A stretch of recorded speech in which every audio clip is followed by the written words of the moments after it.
लक्ष्मी जी ने क्यों बंद कर दिया जगन्नाथ का मंदिर? एक दिन ऐसा भी था जब लक्ष्मी जी ने खुद जगन्नाथ जी को मंदिर के बाहर खड़ा कर दिया। हाँ, वही लक्ष्मी जी जो सदा उनके चरणों में रहती हैं। लेकिन उस रात मंदिर के दरवाजे बंद थे और भगवान बाहर खड़े थे। आखिर ऐसा क्या हुआ? क्यों लक्ष्मी जी को इतना क्रोध आया? जानने के लिए सुनिए ये कथा। जगन्नाथपुरी की नगरी में मंदिर से थोड़ा दूर एक छोटी सी टूटी झोपड़ी थी। उसमें रहती थी एक बूढ़ी औरत। नाम था गोमती। न कोई परिवार, न कोई सहारा, बस एक ही सहारा था, उसका ठाकुर जी। हर सुबह गोमती अपने कांपते हाथों से थोड़ी सी खिचड़ी बनाती और कहती, लाला आज बस इतना ही है, प्रेम से खा लेना। वो मंदिर नहीं जा पाती थी, पैर जवाब दे चुके थे, लेकिन उसका विश्वास पहाड़ जैसा मजबूत था। एक दिन गोमती ने सोचा, आज मैं खुद जाकर प्रभु को भोग चढ़ाऊंगी। वो लाठी के सहारे धीरे धीरे मंदिर पहुंची, लेकिन जैसे ही अंदर जाने लगी उसे रोक लिया मंदिर के रक्षक ने। नाम था माधव। माधव ने तिरस्कार से कहा, अरे बूढ़ी, कहाँ चली? गोमती बोली, बाबा ठाकुर जी को खिचड़ी चढ़ानी है।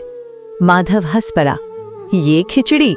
भगवान को सोने के भोग लगते हैं, ये गरीबों का खाना नहीं। गोमती की आंखें भर आईं, पर मेरा प्रेम तो सच्चा है।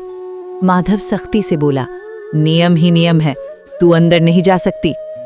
उस दिन गोमती मंदिर के बाहर ही बैठकर रोती रही। रात हो गई, ठंडी हवा चलने लगी। गोमती ने आकाश की ओर देखा। लाला, क्या मेरा प्रेम कम है? क्या तू मेरे हाथ की खिचड़ी नहीं खाएगा? उसकी आवाज कांप रही थी। ठाकुर जी, आज बहुत मन था तुम्हें खिलाने का। धीरे धीरे उसकी आंखों से आंसू गिरते रहे। उसने खिचड़ी का बर्तन अपने सीने से लगा लिया और वहीं मंदिर के बाहर सो गई। आधी रात का समय, चारों तरफ सन्नाटा। तभी एक छोटा सा बालक धीरे धीरे वहां आया।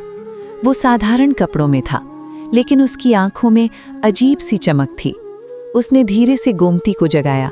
माई, उठो। गोमती ने आंखें खोली। कौन बेटा? बालक मुस्कुराया, मुझे भूख लगी है, क्या थोड़ा खाना मिलेगा? गोमती तुरंत उठ बैठी। अरे बेटा, ये तो ठाकुर जी के लिए है। बालक हंस पड़ा, तो क्या मैं नहीं खा सकता? गोमती ने प्यार से कहा, तू भी तो मेरा लाला ही है। और उसने खिचड़ी उस बालक को दे दी। बालक बड़े प्रेम से खाने लगा, हर कौर के साथ जैसे पूरा वातावरण बदल रहा था। खाने के बाद वो बोला, माई बहुत स्वाद था, कल फिर बनाना। और इतना कहकर वो गायब हो गया। सुबह हुई, मंदिर के दरवाजे खुले। पंडित माधव अंदर गया और जैसे ही उसने मूर्ति देखी उसके हाथ कांप गए। जगन्नाथ जी के होठों पर खिचड़ी के दाने लगे थे और उनके वस्त्रों पर गोमती की खिचड़ी के निशान थे। माधव घबरा गया, ये कैसे हो सकता है? तभी राजा भी वहां आया। राजा ने देखा और बोला, किसने भोग लगाया? माधव कांपते हुए बोला, किसी ने नहीं। तभी एक सेवक बोला, महाराज कल रात एक बूढ़ी औरत आई थी। सब लोग दौड़ते हुए गोमती के पास पहुंचे। गोमती मुस्कुरा रही थी, कल मेरा लाला आया था, खिचड़ी खा गया।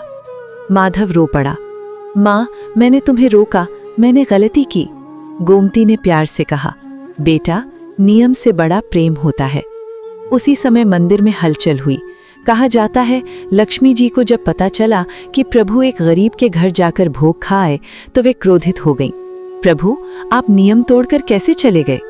और क्रोध में आकर उन्होंने मंदिर के द्वार बंद कर दिए। लेकिन तभी जगन्नाथ जी प्रकट हुए।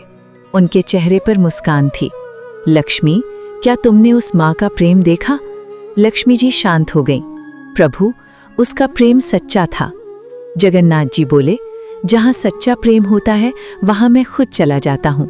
न सोने का भोग, न बड़े नियम मुझे बांध सकते हैं। उस दिन के बाद पूरी मंदिर का नियम बदल गया। अब कोई भी भक्त, चाहे गरीब हो या अमीर, प्रेम से भोग चढ़ा सकता था। लोग दूर दूर से आने लगे और हर कोई एक ही बात कहता, भगवान को नियम नहीं, प्रेम चाहिए। तभी जगन्नाथ जी की आवाज गूंजी, हे मेरे भक्तों, तुम मुझे बड़े मंदिरों में ढूंढते हो, लेकिन मैं तुम्हारे छोटे छोटे प्रेम में रहता हूँ। जब तुम किसी भूखे को खाना खिलाते हो, वहाँ मैं हूँ। जब तुम किसी दुखी को सहारा देते हो, वहाँ मैं हूँ। जब तुम्हारा मन साफ होता है, वहाँ मैं स्वयं निवास करता हूँ। याद रखो, नियम तुम्हें मार्ग दिखाते हैं, पर प्रेम मुझे तुम्हारे पास ले आता है।